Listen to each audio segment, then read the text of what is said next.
One of the most frequently used features in Education Edition is an NPC, or non-player character. I can use these as a teacher to communicate information to my students, but remember that my students can also use this feature in order to communicate information back to me when they're doing a tour through their world for either you as a teacher or for their peers or family members.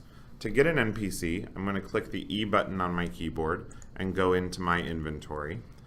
The magnifying glass up here at the top allows me to search by name. So I'm going to search by typing in NPC, and you see this super cool rainbow spawn egg right here. Grab the rainbow spawn egg and put it here in your hotbar and hit escape to go back to the menu. With the egg in your hand, you're going to right click and it will spawn an NPC right here in front of you with its default settings. Let me show you what you can control on an NPC. By right clicking on the NPC, you can control the name of your NPC. So I'm going to call this one Tour Guide.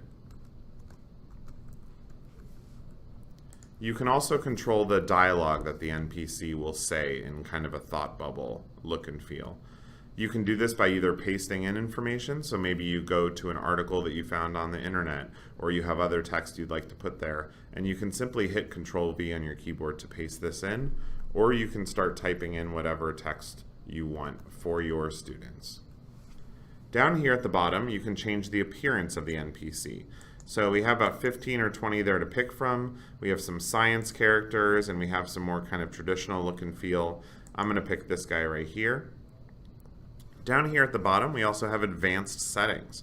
One of the most powerful parts about an NPC is you can run commands through an NPC, and you can also run websites and URLs. So I'm going to do an example of a website today.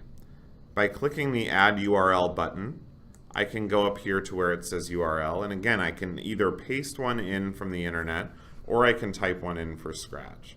So I'm going to do HTTP, www, I'll just do the Microsoft homepage. And then right here, the button name is actually what the users will see that they will click on. So I'll just do a shorthand for Microsoft, and I'll go back here to the settings. So now I have a name, dialogue, a visual design, and I have a web address there. By turning off World Builder mode, and I'm going to do that by hitting / and typing WB on my keyboard, I can see what other people would see when they tour my world.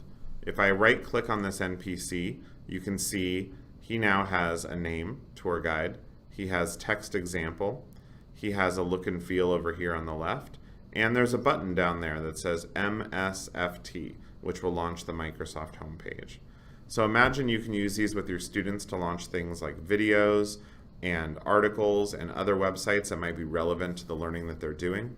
Remember that you can also launch any URL. So if there's a shared document online, as long as you can hit that document or file with a web address, you can use this as a shortcut for students to get in and out of the game quickly.